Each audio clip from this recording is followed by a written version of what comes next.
Serving you on TV, online, and on the go. This is Valley News Live at 5. Should prisoners be allowed access to pornography? And what is considered porn? Those questions are being asked by a team of UND law students. They're making the case for a convicted murderer who's fighting for his First Amendment rights.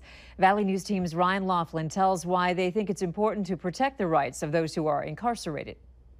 I can't define pornography, but I know it when I see it. That notorious adage will be put to the test in October when a federal court in St. Paul hears arguments from a UND professor and attorney, Stephen Morrison. His prison has a really restrictive policy on what the state calls receiving pornography. Morrison and a team of law students are working on a case for Charles Sisney. Sisney is locked up in South Dakota State Penitentiary for shooting and killing his girlfriend back in 1997. Sisney says the rules on what is considered porn is too restrictive. The policy has been used for is to restrict certainly pornography, but also other reading materials such as National Geographic, magazines on Buddhism and yoga, all sorts of stuff. The prison wouldn't give us access to Sisney or address the ongoing lawsuit, but did direct us to their porn policy. It says that all materials that feature nudity or sexual explicit conduct are banned. Morrison says that goes too far. When you become a prisoner, you don't give up that First Amendment right.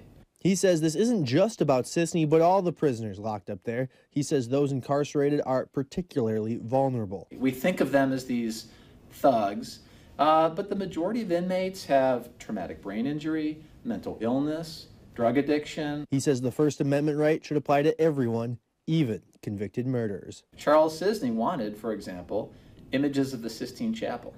The great thing about the First Amendment is that when you want to access high-value speech, you don't have to explain yourself. Grand Forks, Ryan Laughlin, Valley News Live. The 8th Circuit Court will hear arguments on October 19th in St. Paul. Morrison says it typically takes months for a decision to be made.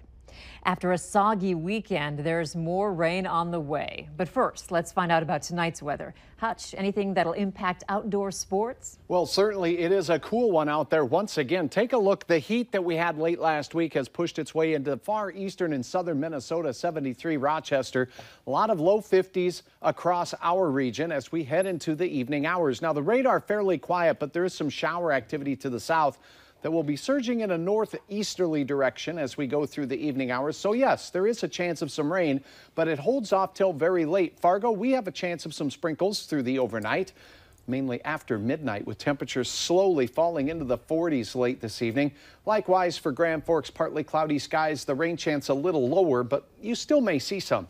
As we go through the next several days, we have a little bit of everything. Some more rain, some fall-like sunshine, and also we'll get to see some warmer temperatures return. I'll have all the details here in a few minutes. All right, thanks, Hutch. You bet. An East Grand Forks assistant hockey coach is behind bars accused of groping a teenage girl. According to court documents, Philip Hartwig was arrested Friday for allegedly groping a girl under the age of 15 in Ramsey County, North Dakota. The minor victim told Hartwig to stop multiple times and physically tried to fend him off. He's facing a felony charge of gross sexual imposition. If convicted, he could be facing 20 years in jail, a fine of $10,000, or both. We're getting new information about a deadly rollover crash in northwestern Minnesota. Deputies have now released the names of the 18-year-old Minnesota man killed, along with the 18-year-old who was hurt in the crash. The Cass County Sheriff's Office says 18-year-old Brendan Fenstermaker of Pine River was pronounced dead at the scene. Another 18-year-old passenger, Zachary Munch, also of Pine River, was airlifted to a Twin Cities hospital with serious injuries. The crash happened on Friday on County Road 42 in rural Pine River. North Dakota's bill for policing protests of the Dakota Access Pipeline continues to rise. The North Dakota Emergency Commission is set to borrow an additional $5 million to cover law enforcement costs. That will bring the total line of credit to $39 million. A state emergency services spokeswoman says 11 states provided law enforcement help to North Dakota, and some bills are only now arriving. The Emergency Commission also is set to approve a $10 million federal grant to help pay state law enforcement bills related to the protests. Wouldn't you love to see one of these NFL owners, when somebody disrespects our flag, to say, get that son of a off the field right now? President Trump isn't backing down in his fight against NFL players who protest the national anthem. This weekend, the NFL responded in an unprecedented way. Some players kneeled, some stood with locked arms, including superstar Tom Brady. Thought it was just divisive, and, like I said, I just want to support my teammates. Today, Commissioner Roger Goodell told Sports Illustrated he was proud of the NFL's response. The league also said it would not punish players who didn't stand for the anthem. Remember to like Valley News Live on Facebook. You can follow the latest news, weather, and breaking news updates anytime on your feed. Just search Valley News Live, like our page, and you'll stay informed throughout the entire day. Protesters fighting to keep the Affordable Care Act intact disrupted a Senate hearing on the controversial GOP health care bill. Opponents say it will cut critical services under Medicaid, but Republicans say Obamacare is on a crash course. CBS's Weijia Jiang has more from Capitol Hill. If you want a hearing, you better shut up. Protesters, many with challenging health conditions, interrupted the start of a Senate Finance Committee hearing on the GOP's latest attempt to repeal and replace Obamacare.